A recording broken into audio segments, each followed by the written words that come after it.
Ready?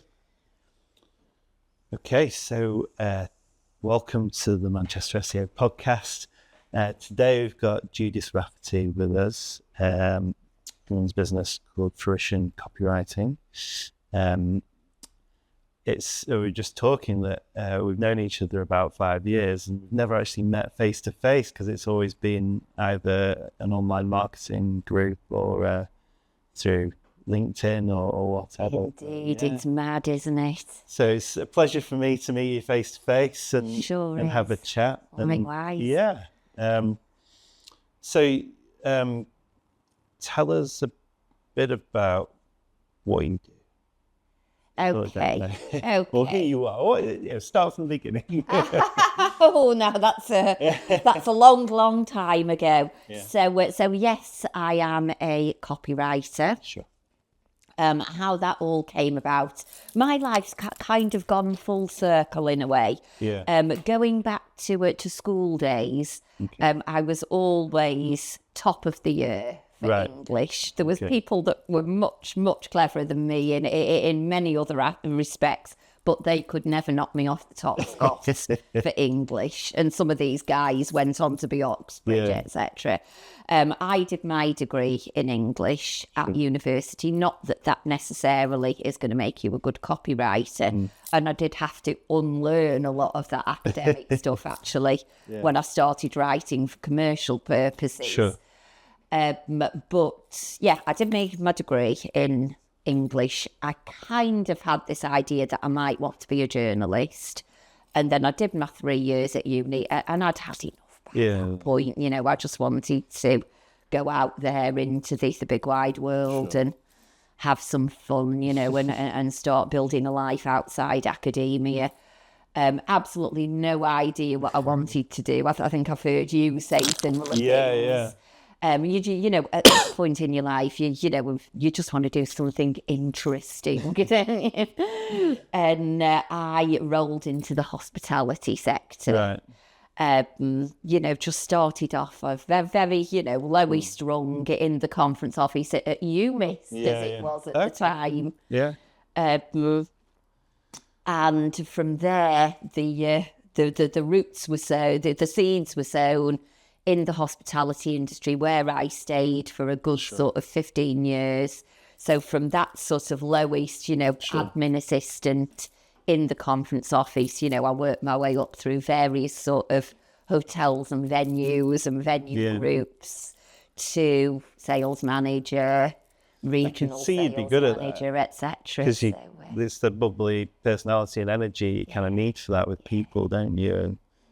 So I loved it. It's an amazing sector to work in. It's blooming hard work. It's not all the gloss and glamour that people. I can remember I used to have to go to exhibitions. I used to go to a big industry exhibition called the IBTM, which was held in Geneva at the time, and Finland and Norway and all these sorts of places on trade exhibitions, and people would be thinking you were out there partying and yes, you were having a lovely time, don't get me wrong, but one exhibition venue is much the same as another exhibition venue. So anyway, there I stayed for many years, had a great time.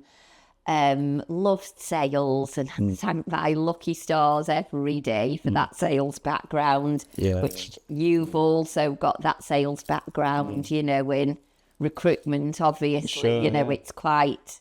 If you're running your own business, you need to sell. Absolutely. And there'd always been this little devil on my shoulder that was a bit annoyed with myself. That I'd never done anything with, words and writing, this little bookworm I always was as a kid. Yeah. And I really used to enjoy the marketing side of my role. Sure. Primarily sales, when front facing. But of course, they're so intertwined, aren't they? One kind of feeds each other in many ways. So I loved the marketing side. You know, I loved anything, you know, that involved me writing stuff. Yeah. And I finally landed there and made the decision to really drill down into the writing side when COVID hit. Yeah. Like much the same as you did. So it was literally around that time. Yeah, that I went all in full time on copywriting. Do you think you would have done that if COVID hadn't hit? I think I would have done it sometime. Right.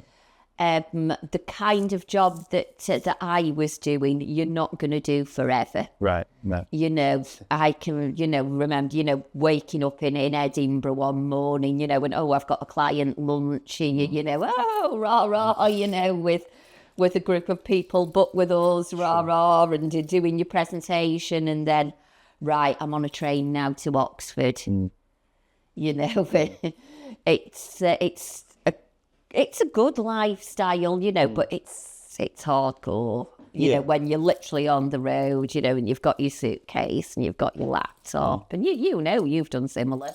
Yeah. The traveling, it can be good sometimes, and it can be you know, there's pros and cons to it. There is, of course, there is. And then there's staying in nice hotels, isn't there, in nice comfy beds? But by the same token, you don't necessarily sleep very well when you're just in hotel rooms. If you're in Europe, you come back and then you lose the hours, you know, and so, you know, I remember I had a young, you know, a very young boy at the time, and you know, the other half would think you were living, you know, your best life away, but you were 2-3 hours ahead, and you'd been working most of the night, and then you get up, and then you come back, and you're, you know, the equivalent of getting up at 3-4 in the morning, and then you come back and do a full day's work, and then they expect you to come back and take over. So and that's fine. It's the way it should be, but it's not always good. Anyway, I've got a bit of a rant about that. Why not? Rant away. So I didn't. I did go self-employed. Sure. Quite some time. I think it was 2006. Right. I went self-employed. You know, I'd got to this point, you know, in the hospitality industry, in sales. Sure. And I decided to go it alone on a consultancy basis. Right. And I had, a really enjoyable, successful time. I worked with such a broad variety of businesses, from small local independents up to national high street names. You know, I worked with people like the Printworks in Manchester, Manchester Town Hall, Malmaison Manchester, Midland Hotel. Sure. And then on a more hospitality sort of national basis, I did big projects with people like Regent Inns, as they were at the time. They no longer exist, but they had brands like Walkabout Inns, Barisa and Jongleurs, comedy clubs back in the day, and Old Orleans restaurants, Pizza Express restaurants. I've worked with them, and Revolution Bars and Revolution to Cuba on a national basis. So all sorts of different projects, you know, which could be sales representation on their behalf, or training their teams to sort of tap into a more kind of group mentality. And then came COVID, you know, when I'd been doing this for some time and was pretty well established. So of course, COVID comes, and I did quite well, actually. I think I lost my final client in June. Right. I think, you know, most people in the sort of sales and marketing arena, you know, were client-less. Sort of a couple of weeks before we even went into lockdown, but I held on to a 2-day week right up till June. So when you first went freelance, obviously the sales experience, and you already had a plan in your head as to how you were going to get clients, it sounds like you used previous contacts. Absolutely, yeah. You know, I'd got to that stage, you know, operating on a you know, a local and a more sort of regional and national basis. Yeah. That, you know, I was very well connected and well known, so... Seemed like it seemed a natural thing to do, actually. Yeah. Yeah.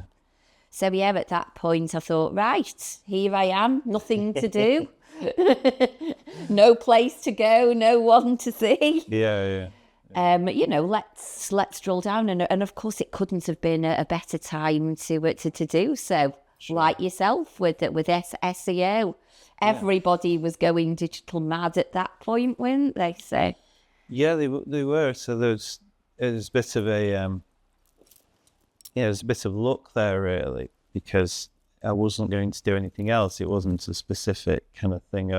People are going to need online, I'm going to go and do that. It was what I had always planned to do. But COVID, obviously, losing the job, I had time to network and build it up slowly.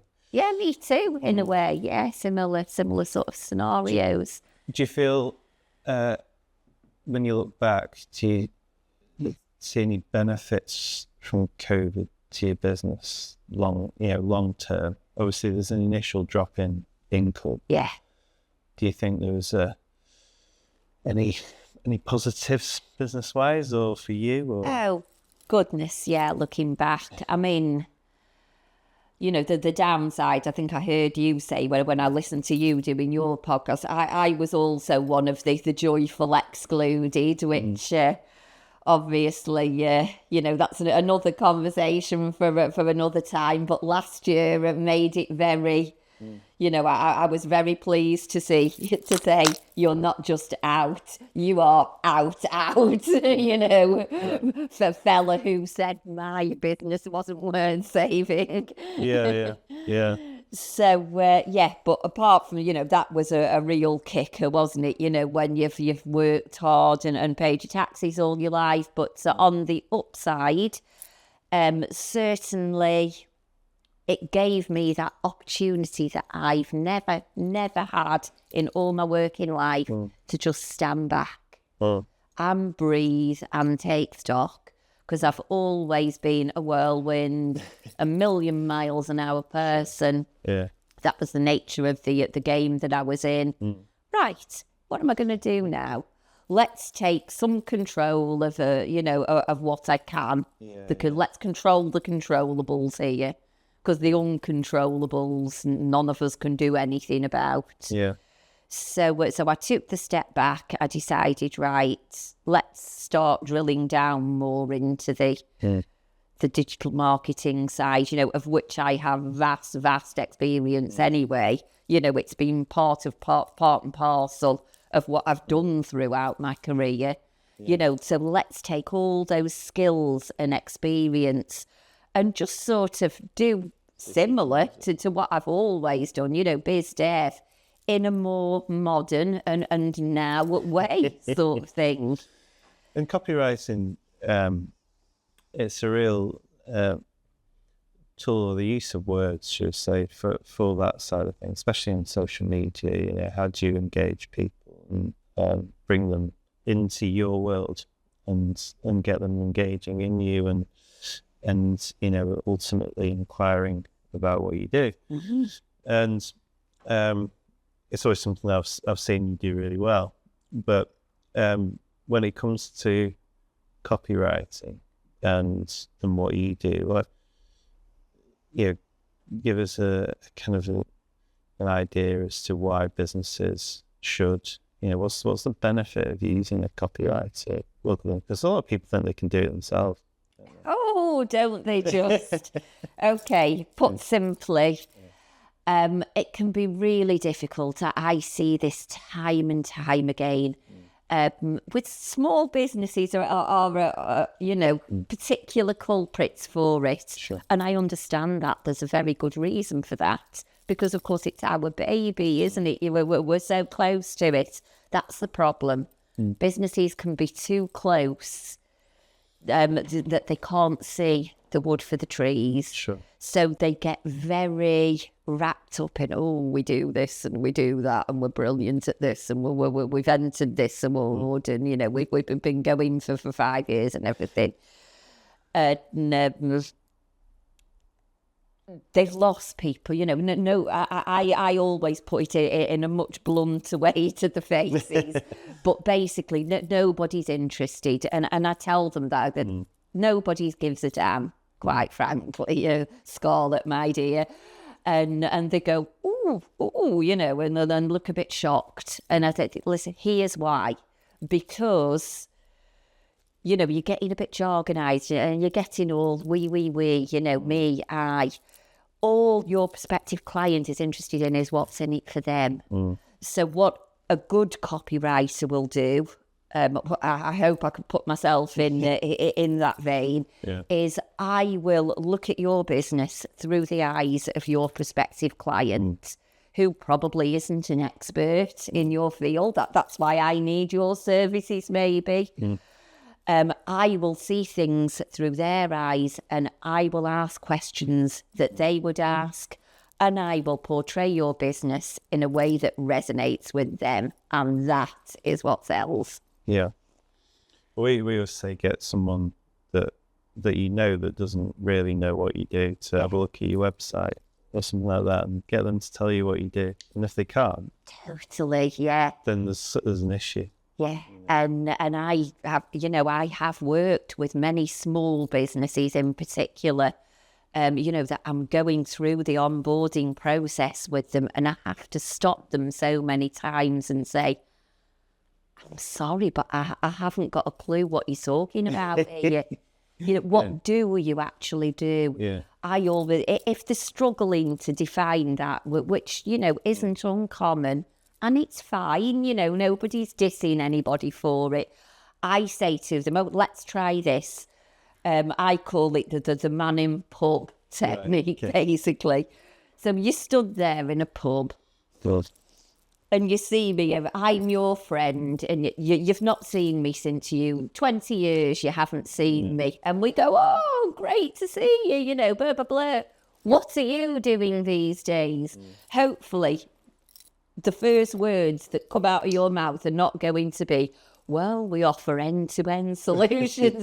You know, you just don't say it in real, you know, you just tell me in a couple of sentences. Yeah.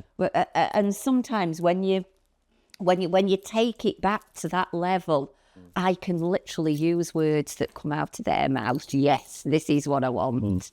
Yeah. It's funny, I was talking to someone the other day and they said, I don't really know what SEO is. And I've been networking with them for 3 years, and I thought that's a big issue. I need to look at how I talk about it to people. I thought I was talking very simply. That's kind of what I try and do, but clearly not. So it's really important, I think, that to get other people's views. You know, like, what do you do? And what is all that about? What does that stand for? I would imagine in that case, though, James, that's probably not so much, you know, how you are putting your messages across, because you do put it across very simplistically. I would imagine that's probably, you know, the perception of SEO as this dark art, you know, a bit sort of cloak and dagger, and so somebody doing a bit of jiggery pokery behind the scenes, and it might do something or it might not, sort of thing, but we're not exactly sure what they're doing. Well, so. I was telling you the other day, jiggery pokery is not a word that you want to hear, because I was getting bathroom redone, and the plumber came and he was looking at the pipes around the side, and he said, yeah, with a bit of jiggery pokery we can get that through. I'm like, no, don't want jiggery pokery. You tell me exactly what it is and why, and you know, if something as important as, you know, with bathroom piping that could flood your house or even worse. Jiggery. Yeah. We don't want jiggery pokery, but it's the same with work, isn't it? Yeah. You'd never say, well, jiggery pokery, we could get your people reading your site, you know. But apart from that, just going back to your question, actually, that we went slightly off topic about lockdown. Yes, I think it gave many of us the opportunity to spread our wings, didn't it? you know, because we were locked down. Yeah. I know both of us, because we used to cross paths regularly, you know, on the screen, you know, would suddenly find ourselves networking all over the country. Yeah. You know, rather than just, you know, sort of rocking up in, you know, in a bar in Manchester city centre at some networking event. Yeah. You know, the world kind of became our oyster in that respect. And, you know, I'm still working with people to this day that I met, you know, in other parts of the country. Our paths would never have crossed had it not been for lockdown. And also, you know, from the perspective of our businesses, that everything got a bit more digitised. Yeah. So there was more call for our services. Definitely. I say, obviously my business is called Manchester SEO, but actually it was about a year and a half before I got anyone within 100 miles of where the business is based. And we had someone in Malaga before we had anyone in Manchester. There you go. Like you say, would that have happened before COVID? I'm not sure it would. Who knows? But yeah, there's many pros and cons to it, wasn't there? I think everyone had a chance to step back and go, how am I going to survive? How am I going to do this? How are we going to adapt? Or for us, a lot of businesses went focused online more, which helped us. So, you know, I suppose we've spoken a lot, especially on the podcast. Every person that's come on, when you say, yeah, what do you see the challenges in the future for business? And so, you know, whether it's a challenge or not, you know, obviously AI is a massive conversation at the moment. Oh, isn't it? Since March 2023, the AI revolution. Yeah. But, you know, we would say AI's been around for a while, but it's just been called different things, you know, or, you know, not, you know, there's a fuel pricing company I work for, and the software was using a form of AI for 20 years, you know, but they wish they'd called it AI then, you know. Yeah. So, you know, I know you've got some quite strong views on it, you know, but yeah, what do you think about the development of it from when it first came out and the big kind of palaver about it and the promotion, PR about AI, and your view now? Do you think that's changed? Do you know what? No, I don't really. And I don't think it's so much that I have strong views on AI as to the way that people misuse it. Yes, yeah. That's probably more pertinent, really. You know, people that, you know, have been saying to me since March 23, and it's funny, isn't it? You know, it's just human nature. You know, people almost kind of enjoy saying, oh, you know, AI, you know. You're doing your job soon. The times I've heard it, and you're like, oh, yeah, you know. But, you know, the way that, you know, no, I don't hate AI at all. You know, I pay for the upgraded version of ChatGPT every month. Yeah. I use it every single day for certain time. You know, it's an amazing tool, but not a takeover. And there's the difference. You know, do I churn out, you know, 800 words of AI drivel and try and, you know, pass it off to clients, you know, as my own work that I'm going to charge them for? No, I absolutely do not. Although there are people out there doing it. More fool the clients, you know, if they can't spot it at a mile off, because of course that's the thing, you can spot it. You can spot it a mile off, you know, and it absolutely does my head in when you sat there scrolling through LinkedIn and you're coming across post. Some of these guys, they're in marketing and their LinkedIn posts start with, in the fast-paced world of, swiftly followed by fostering thrown in somewhere, you know, and you know, and elevate, and of course all the sentences are in passive rather than active. Right. You know, there's so many. You know, I can spot it. Nathan, I know your copywriter at Manchester SEO can spot it a mile off. You know, and it's like, guys, come on, you know. And you see it, and again, I'm going to point my finger specifically at small businesses. Yeah. And I get it. I'm a small business too. Every purchase is a considered purchase. And there are a number of small businesses that, I can get all my marketing for free now, Don't need, LinkedIn posts and, website stuff and everything. And, I'm not trying to sound sort of, superior or looking down on it, but a lot of these people, they don't know what's good copy and what isn't. So, it's not their bag, not their field. Yeah. So why would they, And it's, it can be quite damaging to their... I think... it makes them look so amateurish, I think, when you can spot it a mile off. And if I can spot it a mile off and you can spot it a mile off, what about their clients? Sure. Yeah. Can't they spot it a mile off too? Yeah. Well, we always say, the amount of times you go to a business and they tell you what they want, and then you have a discussion about perhaps this might work better doing it this way because we've seen it with other clients, and so you use your experience with your clients and what's worked and what hasn't, and you give that back to them and go, oh yeah, you're right. Whereas AI doesn't have that human kind of solution. It gives you back what you want, which is great, but is that what your client wants? Does it work? Is it sold services or products or an idea or a presentation? I would say, don't be lazy.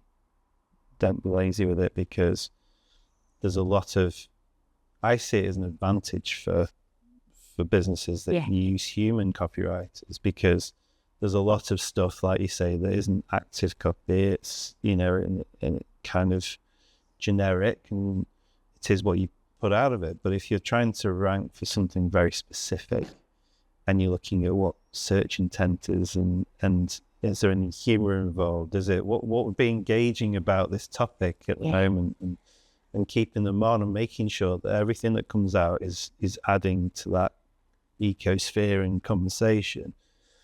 It's more likely to rank higher naturally than just lazy copywriting. Totally, because, that's what Google's looking for at the end of the day, isn't it? It's looking, and ChatGPT, or Claude or whichever tool, people are using.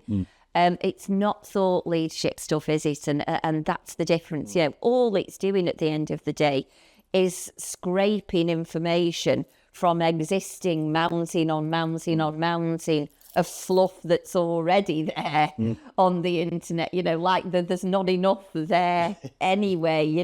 This is it's a funny one, isn't it? I can remember a couple of years ago having a conversation with a client, and this client was really drilling down into the marketing. She was blog posts, and she had a podcast, and, LinkedIn newsletters and email newsletters, the whole sort of marketing piece for a small business. And I can remember us having a chat one day, and we were like, there's so much content sort of demanded of us that you kind of have to ask the question realistically, who's consuming all this content? Now, we had this conversation pre-AI. AI comes out, so what do people think? I know. Let's create even mountains more of subpar content that nobody's interested in, even faster. And, it's like, surely let's hone in on less content, more connection. Yeah. It's funny that, because, I read a stats, 2019, there was 6 trillion pages on the internet. And we've seen recently, obviously that went up massively, in the last few years. And we've seen recently there's a lot more pages being indexed off search engines, which is probably because they're not bringing in traffic. They're not adding anything to it. So why should they? Because it's costing all the search engines so much more money because an AI result as well takes a lot more energy to produce than just a normal search result. And they've got green quotas, which they're going to fail with, I'm sure. And so they're going, okay, well, there's no point because they're not adding anything. So there's no traffic, no one's interested. Why should we have it? So they de-index it. And then before you know it, you've got all this content that's just not there and not in use, and it's hindering your performance online. So like you say, presumably, you'll probably be able to answer this question that I'm quite interested in. If there's, all this AI generated that isn't really saying much at all, so it's not attracting traffic. Presumably, even if a business manages to game the algorithm temporarily, by overloading their website to get up the search engine rankings, presumably the bounce rate is going to be so ridiculously high that, would that, if people are landing on it and it's just still got another, chat GPT blog or whatever. It's like anything, if you go over the top, it'll see it. Yeah. And so take Google for instance, its main thing is to provide the best results possible because it wants you to keep coming back so they can sell ads, and which is their main revenue. So, what is the best, content? What is the best page to deliver, and how do you look at that? Well, if someone's just generated 1,000 pages and put them up like that, that that's not natural. That's not going on. It might not be generating any interest. There might not be any interlinking or referencing services, or probably it just doesn't look right. So there might be an initial lifting, but then because there'll be no user generated signals or regular traffic, it'll drop down. It's just natural. Also, it's like it was the same when everyone was buying backlinks. So you could buy 1 million backlinks and rank number one, but then search engines became more intelligent and they realized that that's just not, it doesn't prove that it's a good page and very user friendly. So how else do we do it around that? So like you're saying, it does give an initial lift, definitely. And if you're not doing it well, and spamming and all that kind of stuff, you will inevitably go down or be penalised in some way. At the end of the day, it's about saying the right things in the right places at the right time to the right people, isn't it? You could almost kind of equate it, couldn't you, to the the people on LinkedIn, that you suddenly, I know a guy, a really nice guy actually, and why he did this, I don't know, but I noticed him at about last autumn time. All of a sudden, his LinkedIn posts were getting about 500 likes from nowhere, from just, sort of 10 regular sort of 10 comment posts kind of thing, nothing special or... And I started flicking through them, and they were all second-degree connections in other countries. Okay. That immediate, from nowhere, and it was every single post. So, of course, that immediately tells you that he's purchasing, from some content farm in a third world country or whatever. Yeah. It's all, it's, people always looking for that shortcut, isn't it? That magic bullet. And, how do I game the algorithms? And all it creates essentially is a bit of a vanity metric, doesn't it? If... Well, that's if you aren't talking to the right people in the, a way that's going to resonate with them. The resident social media expert, George, behind the camera, we're always talking about if you're buying all your likes or whatever, or you're in a group and you get that group to like and and comment and stuff, you get a lift, but actually the algorithm learns from that, and it might not be your clientele. Yeah. So when we supply you to your clientele and the businesses that might want to use you, they'll be putting you to those groups. And so to do that, although like you say, it's a vanity metric and everything looks good, it's not always good for business. You might want 10 views on a podcast from good business owners as opposed to 10 million. Totally. Yeah. Yeah. Because that's what the ultimate gain is really from that. Yeah. Oh, that was quite a good conversation. I enjoyed that one. So, do you have anything outside of work that you like to do? Hobbies or? Oh gosh, yeah. Well, I mean, I'm a real sort of gigging person. Okay. A lot of people that know me sort of know that. Yeah. So yeah, I love my live music. Something that's actually on my LinkedIn profile. Actually, anybody listening to this, listening or watching this podcast, if you just whiz onto my LinkedIn profile, there is in my profile section a band that I've seen live well over 50 times. Yeah. In fact, I've lost count. Yeah, that's yeah. So is that kind of rock music or more to the sort of rock and indie side? Oh, cool. Yeah. Cats, Mad Cat Lady.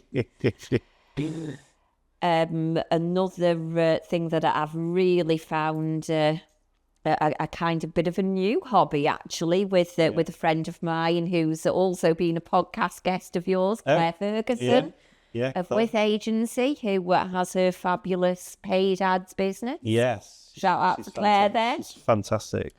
We've started walking, which is, I know, again, a lot of people found walking during lockdown, didn't they? Yeah. I didn't, unfortunately, because I wasn't like yourself, I wasn't on a nice furlough payment, so... I didn't spend my time walking and making soda bread and, so, I was, stuck behind a screen, doing new qualifications and networking and stuff. So, that's, we did this time last week, actually, we were doing a walk with Fresh Walks, the networking group. They operate throughout the Northwest. Highly recommended. We did 26,000 steps on the Wirral Way. Wow, that's a walk. Yeah. It's small walk. And telly mad. Absolute telly mad. Yeah. Square eyes. So when walking side of things, is that, obviously when you're running your own business, you kind of just get so involved in that you end up just seeing the same four walls all the time, don't you? Yeah, of course. It's always good to get out. Was that the reason you think, where you just think, I want some fresh air? Yeah. It's just something for yourself, isn't it? Yeah. Amazing. Something a bit holistic, a bit more, without wanting to sound woo, which I totally am not, something a bit more spiritual, isn't it, I guess? Yeah. That connection with nature. And again, the group is a networking group, so it's all business people. And, what a better, more organic way to start conversations with people. It's actually, you're trudging along, when you've all got muddy boots and, you're going up bits that are a little bit hard and all helping each other up and things, It's different conversations that, that you strike up with people, rather than when you're in that room, with a cup of coffee in your hand or something a bit stronger, when somebody sidles up to you and says, oh, what do you do then? And, that question. A study done, and I don't know whether you picked up on it, but there was lots of films where the business owners were having the managers having walking meetings, they'd walk and talk. And the study was about how people open up more when they're meeting. Yeah. And the biological effect of that, the dopamine in the brain helps people connect better and share more, which I thought was really interesting. It's good for networking. Yeah, totally. So what's the future hold? Anything in the future for the business and yourself? Oh, much more of the same. Yeah. Very busy business work, which is fantastic. And, I attribute that the way that the business, has just taken off and soared, in its new sort of, post-COVID guise, it's still the same business name, etc. Fruition. It's still me and me, and that's what matters, of course. Yeah. So yeah, I mean, I attribute that really, just coming back to what we were talking about at the beginning with my sales background. Yeah. I think it stood me in such good stead as I've drilled down more into copywriting and content creation. That I understand the sales. I've been there on the cold face of sales, and of course, at the end of the day, isn't that what copywriting's for? Or content creation? People, say, oh well, content's to inform, educate, and entertain, whereas copy is to sell. Yeah. Well, yeah, that's true, but again, at the end of the day, if you're informing, educating or entertaining somebody, isn't the end goal of that still to sell? Yeah. Well, you sell, whether you are writing, web pages for a company or, landing pages, email sequences, of course, that's the real, the real sort of money shot, for sales. Whereas what I call the slightly gentler stuff, of which I do lots and lots, the blog posts, the case studies, press releases, that sort of thing. It's still all with the same end goal. It's just a different way of providing content, isn't it, to our target audiences. We do lots of it's like solution sales in our content. So like, what would you provide a client? And okay, well, how would they find? What would they put in to find you for? To do that, what's the solution? Okay, let's put it down in a really good way, and then because they'll be searching for it, and then they'll see the solution, and they'll go, oh right, yeah, these guys do that, and then you give them you funnel them in to go, okay, well let's call them and have a chat. But it's that human nuance, isn't it? Besides all the more technical aspects like SEO and.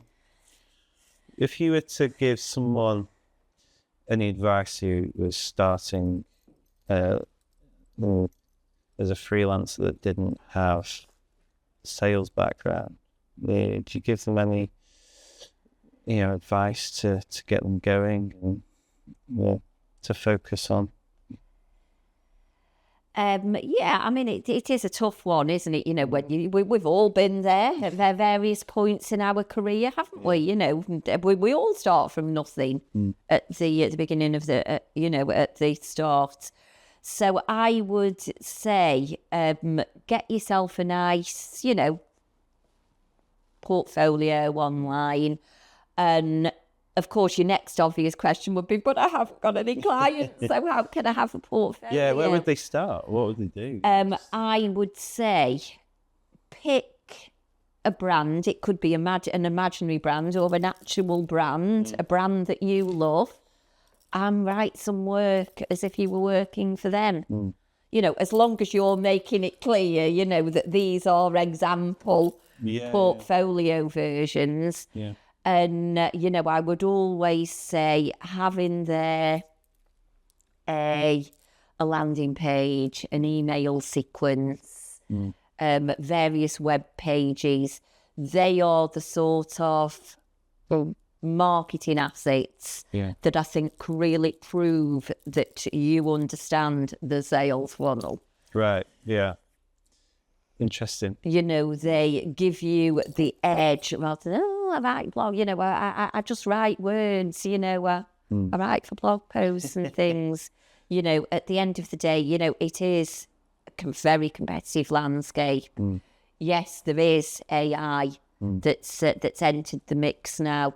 And I think clients more so want to know, you know, that you have a commercial aspect. Sure.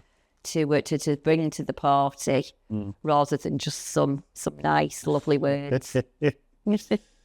That's definitely the sales background does help with that, doesn't it? So it always interests me what people have done in the past that makes them good at what they do now. Can be easy to work with. Yeah. You know, have a good. You know, they're not, I was just going to say the silly things, but they're not silly things, really. No. The fundamental things that you don't necessarily think of in the early days, like, okay, so I've got a client, you know, who's potentially interested in working with me. Woo, you know.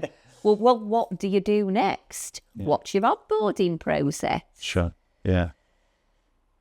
You know, they are telling you that they might want X, Y, Z. Well, what do we do? How do we actually bring it to life? Yeah. You know, do you have a questionnaire for them to fill in? If so, what questions are you asking them? You know, to make their life as easy as it can possibly be. That's why they're paying you, because they're a little bit busy. Just a little bit busy. Yeah. You know, so they don't want to work with somebody who's really high maintenance. Sure. You know, or comes across as a bit sort of flimsy, or, you know, doesn't really know what they're doing, you know, or emailing them every 2 minutes with questions. Yeah. I think good content is content that is going to resonate with your target audience. I would have to come back to that line. You know, it's a very open question, obviously. You know, it can mean a million different things to a million different people. Yeah. But what makes it good, essentially, is what makes it good to the person, you know, who is sitting there, you know, being, you know, potentially a client for you, or you know, somebody that's perusing the market in your sector, you know, that you're going to stand out above your competitors. Yeah. That's what makes good content, I guess. Completely agree, actually. Simple, conversational, non-jargonised. We provided some content to a client, and they read it and they said, it's really good, but it's not our target market. It seems to be more geared towards startups, whereas we're not interested in startups. Yeah. And they can't afford us. So we need to gear it towards the growing business that is, you know, and the feedback came back like, yeah, you're right.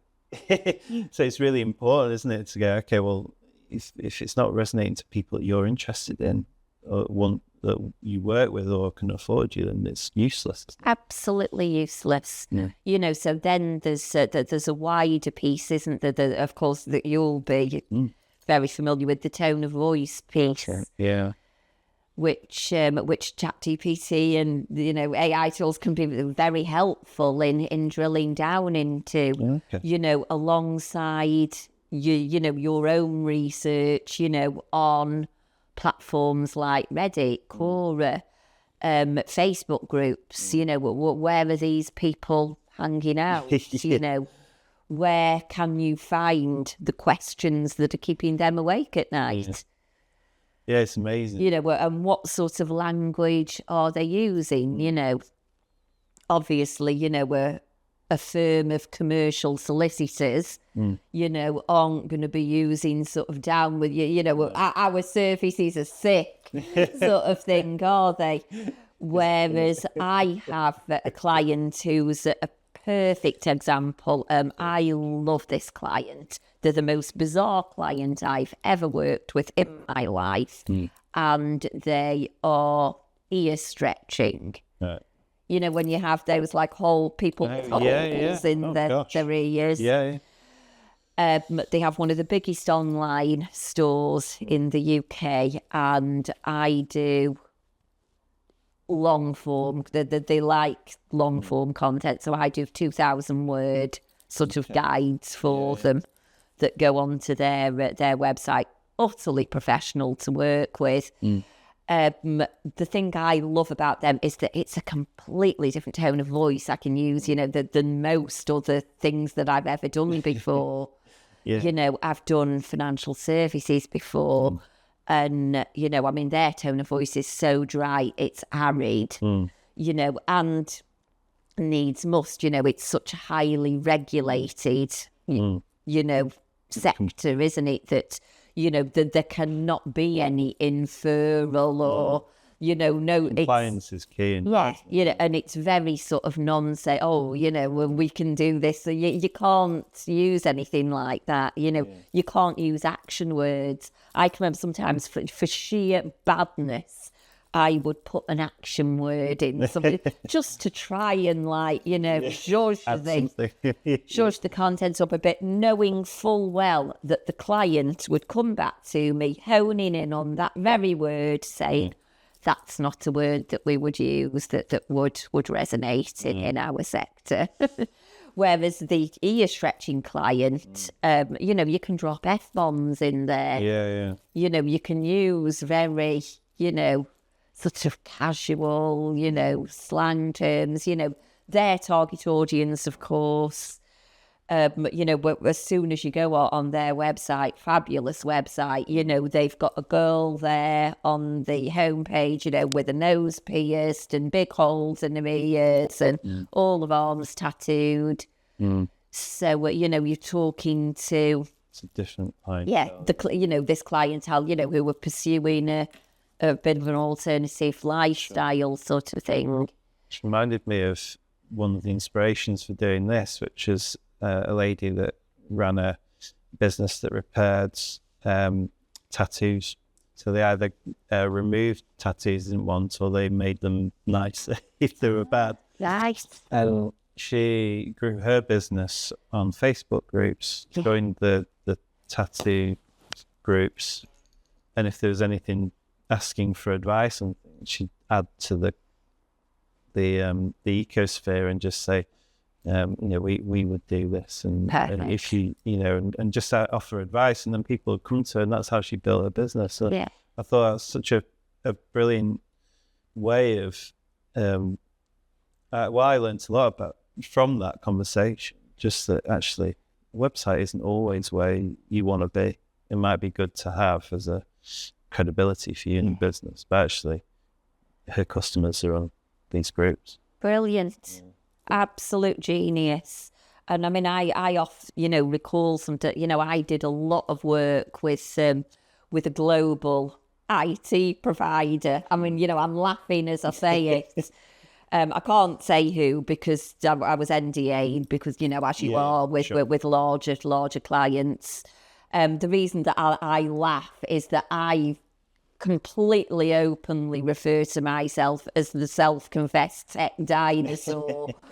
And, this opportunity came my way purely from a client that had moved jobs.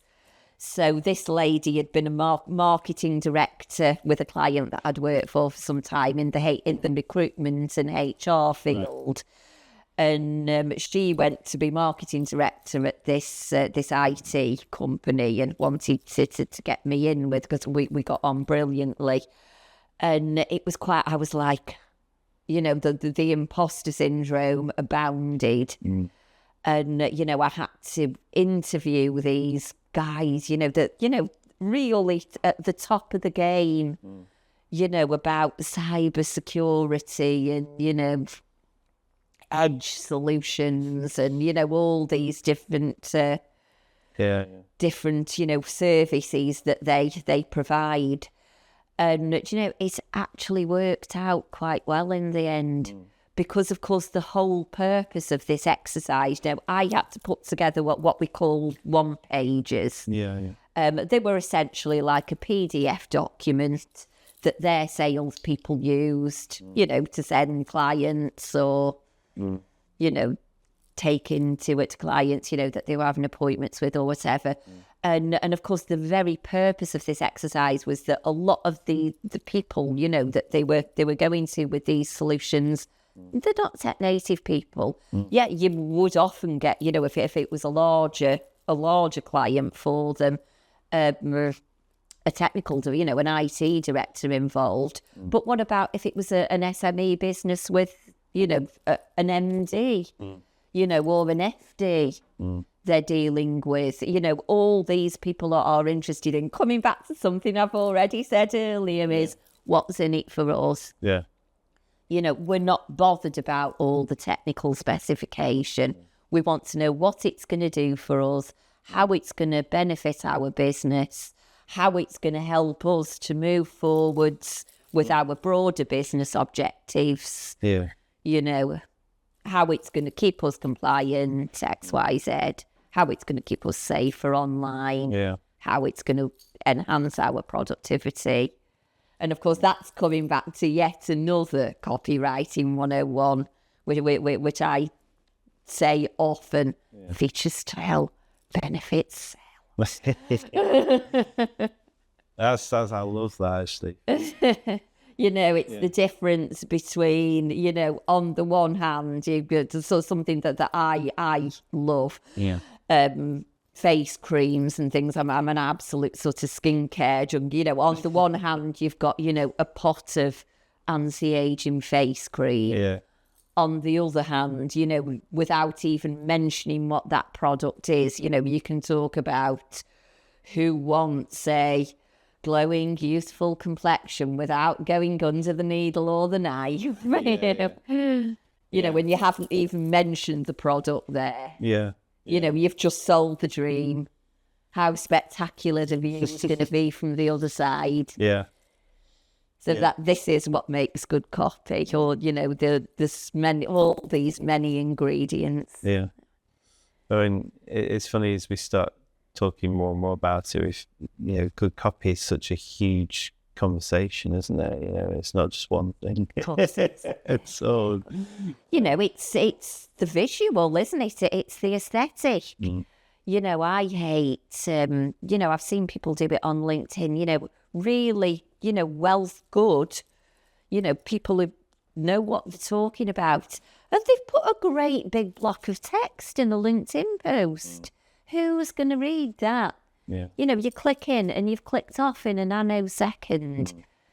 So of course that's something, that's in, whatever platform you're using, whether it's a web page or a blog post or anything, it's those nice short paragraphs, isn't it? Subheadings, bullet points. Yeah. That all make it look more user-friendly and readable.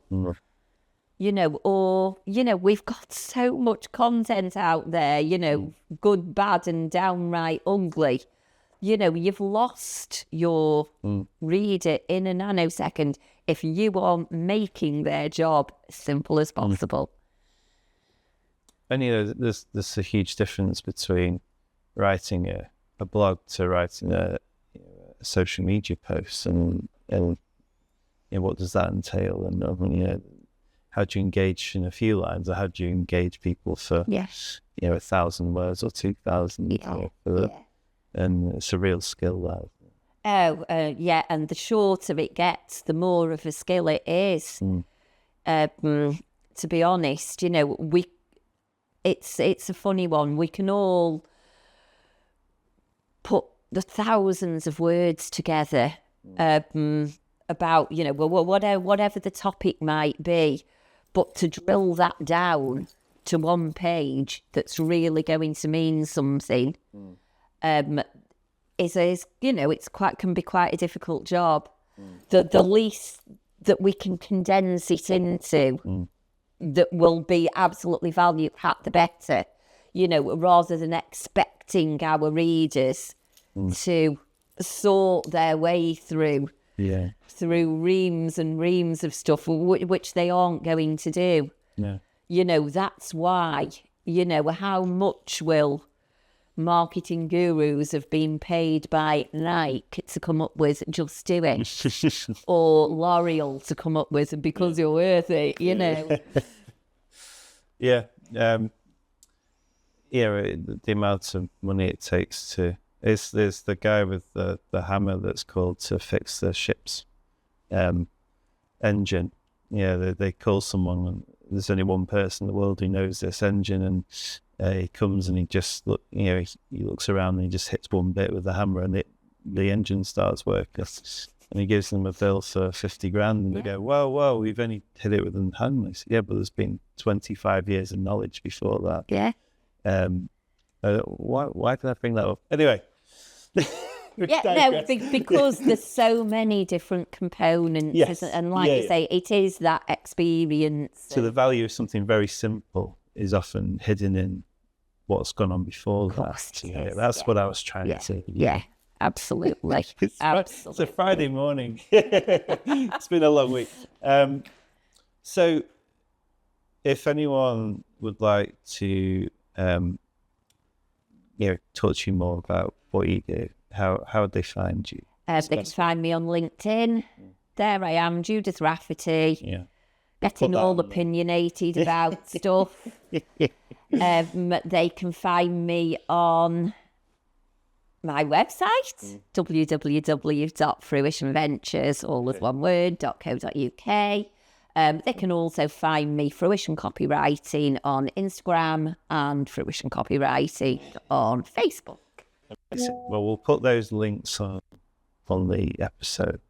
It's been great to finally see you face to face. Indeed, after all these years, yes, the wilderness years. And get you on a podcast eventually as well. So could talk all day. Yeah, I can sense we might have another one in the future. But I really appreciate you coming in, giving me time. Not at all. Thank you so much for inviting me. It's been an absolute pleasure. I saw them.